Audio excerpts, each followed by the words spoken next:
चिड़ हो रही है, दुख हो रहा है, तो इसका मतलब हमारे भीतर मत्सर से बैठे हैं। कौन बैठ रखा है? आकाश जी बोलो। मत्सर बैठा हुआ है। तो जब मच्छर बोल बैठी हूँ, मत्सर बोले भीतर बैठी हूँ, तो क्या भगवान की कथा बैठ जाएगी? नहीं। भगवान की कथा कब बैठ जाए? हमारे भीतर जब हमें दूसरे को बेटा नौकरी लगी और हमें ईर्षा नहीं, जलन नहीं, खुशी हो रही है।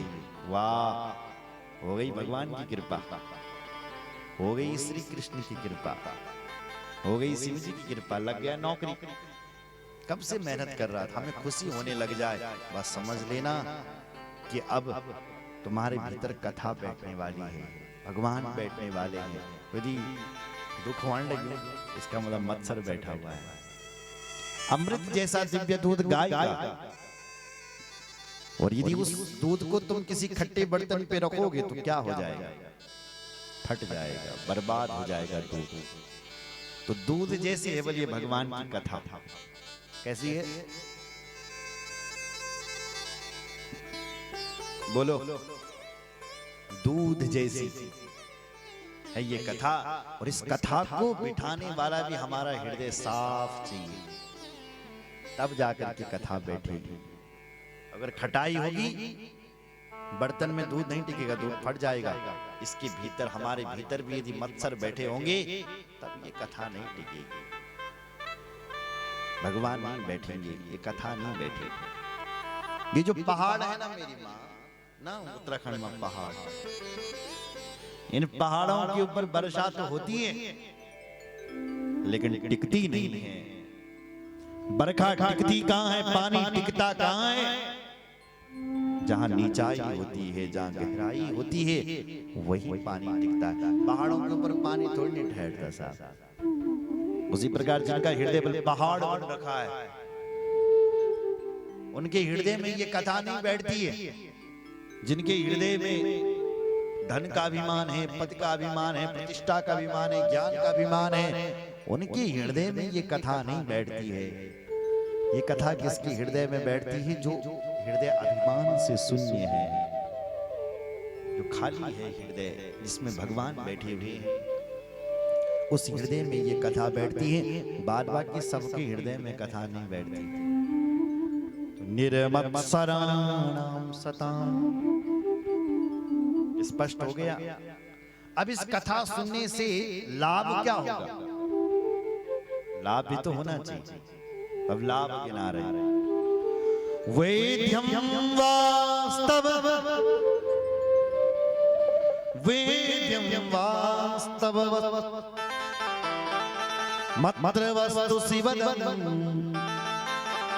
तापत्रयोर्मूलनम्।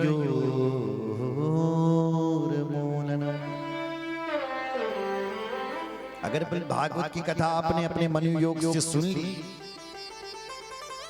फायदा यह है कि आपको वास्तव वस्तु का बोध हो जाएगा।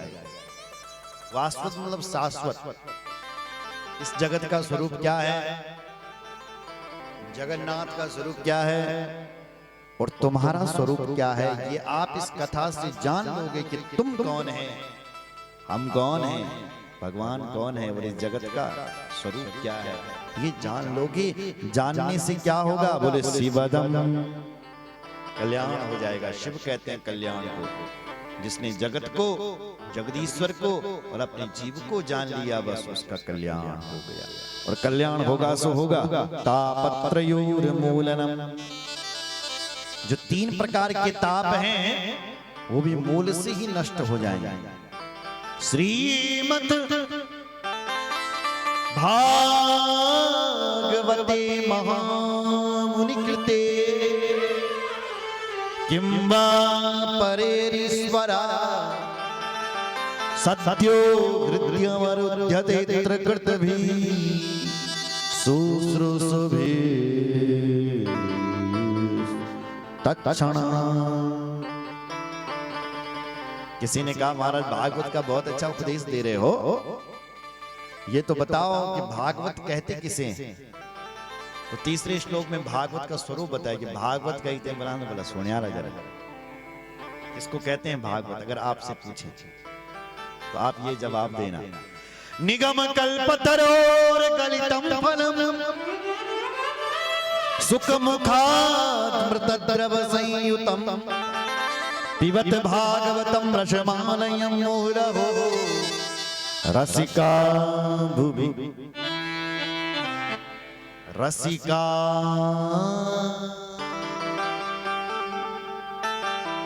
का भुवि भाव का निगम कल्पतरोर गलितम फलम। निगम कहते हैं वेदों को। भागवत किसे कहते हैं? सुनो जरा। निगम कहते हैं वेद को।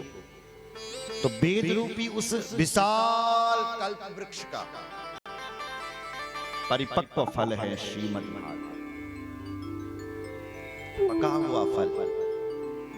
किसी ने कहा बहुत पक रखा है, बोले बहुत पका हुआ फल है। तो किसी ने कहा व्यास जी यदि ये भागवत रूपी फल पका हुआ तो गारंटी क्या है? अरे भाई तुम्हारा फल पका हुआ है तो इसमें जो फल वाले होते हैं ना साहब, अपने फलों की बड़ी तारीफ करते हैं। क्यों आकाश जी? जब आप फल लेने जाते हो तो कैसा बोलते हैं?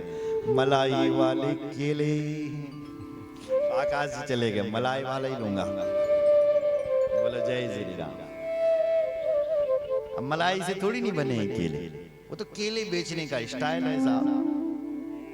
मलाई वाले बोले भैया तुम्हारे फल हैं तो तुम तो मीठा बताओगी, प्रमाण दो हमें ये क्या कैसे मीठा है। व्यास जी कहते हैं प्रमाण तो तोता दे सकता है। कौन? तोता। क्योंकि तोता जिस फल पर चोंच मारता है वो सुनिश्चित मीठा होता है। तो आपके भागवत रूपी तोते पर किसने चोंच मार दी? तो व्यास जी कहते हैं सुख मुखामृतद्रव संयुतम।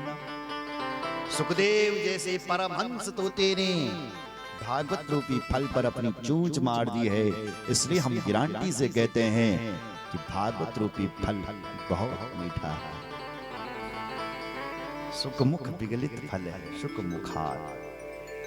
अच्छा भाई, प्रत्येक फल में रस होता है।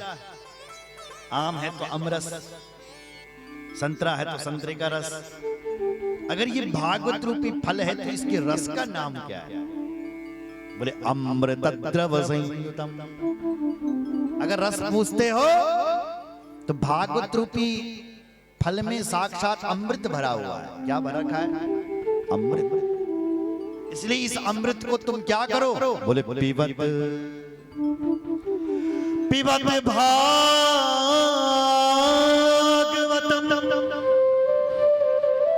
रसमालयम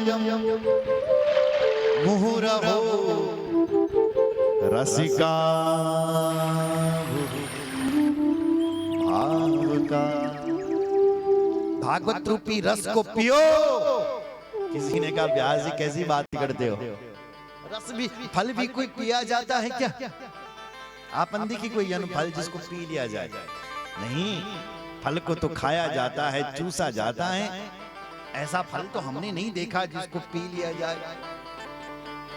पीते तो लोग रस को है, ये फल को थोड़ी नहीं पीते कोई। आप कह रहे हैं फल को पियो। पीबत।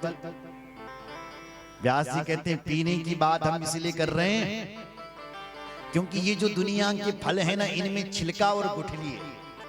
तो छिलका गुठली फेंक लो और खा लो। पर भागवत रूपी फल में कोई फेंकने वाली कोई चीज ही नहीं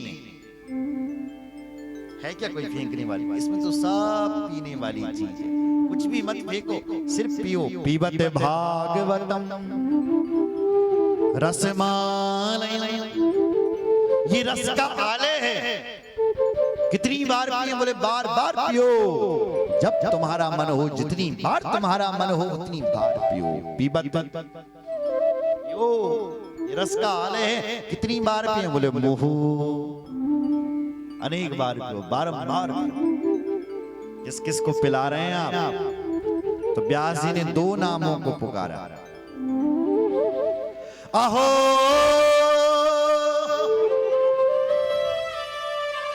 अहो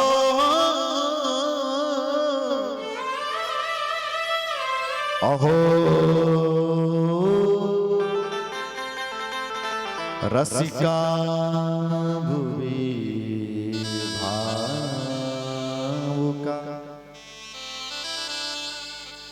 रसिका भुवि भावुका। दो नामों को पुकार रहे हैं व्यास जी, एक रसिक और एक भावुक। किसी ने कहा व्यास जी और लोग नहीं पी सकते, क्या दो ही पी सकते हैं? बोले नहीं नहीं, पी तो सब सकते हैं। तो तुम तो दो नामों को पुकार रहे हैं। बोले दो नाम हम उनके पुकार रहे हैं जो बहुत प्यासे हैं। और जो प्यासा होता है ना, उसको पानी पिलाने में बड़ा आनंद आता है ना। अब कोई प्यासा हो, उसको पानी पिलाए तो उसकी आत्मा को, दिल को बड़ा शांति मिलेगी। चल, अब कोई प्यासा ही ना हो और उसको ले तुम कहे लो लो लो महाराज अपने घर का ठंडा ठंडा ठंडा ठंडा जल पी लो, बताएं प्यास ही ना, प्यास नहीं उसको, फिर भी आप जबरदस्ती पिला रहे, पियो पियो। पानी कम पिएगा, प्रश्न ज्यादा करेगा। ये बताओ ये पानी कहां से लाते हो, जल्दी बताओ। बोले हमारा घर का जल है। अच्छा, इस पानी को तुमने छान करके रखा है कि नहीं? अरे कैसी बात करते हो, पानी को भी कोई छान दे? पानी तो पहले से छाना हुआ रहता है, साफ रहता है। अच्छा अच्छा अच्छा, ये बताओ कि जिस बर्तन पर पानी रखा है उस बर्तन को धुला है कि नहीं धुला ढंग से? कैसी बात करते हो, पीने का पानी रखा, बर्तन धुला ही होगा। अच्छा अच्छा अच्छा, इस गिलास को धुला है कि नहीं? अच्छे से धुला है, पियो महाराज। अच्छा अच्छा, ज्यादा ठंडा तो नहीं है कहीं? आजकल मौसम भी चेंज हो रहा है, कहीं ज्यादा ठंडा हो गया तो अपने राम को बुखार आ जाएगा। अरे महाराज ठंडा नहीं है, आप पी करके तो देखो। अच्छा अच्छा, तो ज्यादा गर्म भी तो नहीं है? तो ये प्रश्न क्यों हो रहे हैं? क्योंकि उसको प्यास ही नहीं है और कहीं रेगिस्तान में फंस गया होता, पानी के बिना बेचारा मुंह चिपक रहा होता, फिर कोई कहता भैया पानी पियोगे? क्या ये प्रश्न याद आएंगे उस समय? नहीं, उस समय प्यासा केवल पानी का महत्व समझता है, बाद बाकी तो लोगों को प्रश्न सूझते हैं। तो व्यास जी ने भागवत सुनने को सबको नहीं बुलाया। किसको बुलाया? जो रसिक और भावुक हैं, जो प्यासे हैं। बाद बाकी आप कथा सुनने के लिए सबको बुलाएंगे तो वो कथा कम सुनेंगे, व्यास जी की खोपड़ी ज्यादा चाटेंगे। व्यास जी ये भागवत में ऐसा क्यों लिखा? वो भगवान के मोर का पंख धारण क्यों करते हैं? क्या जरूरत है उनको मोर पंख धारण करने की? वो भगवान मथुरा क्यों गए? भगवान ने मथुरा में बांसुरी क्यों नहीं बजाई? वृंदावन ही क्यों बजाई? गोकुल में क्यों नहीं बजाई? और वहां द्वारिका में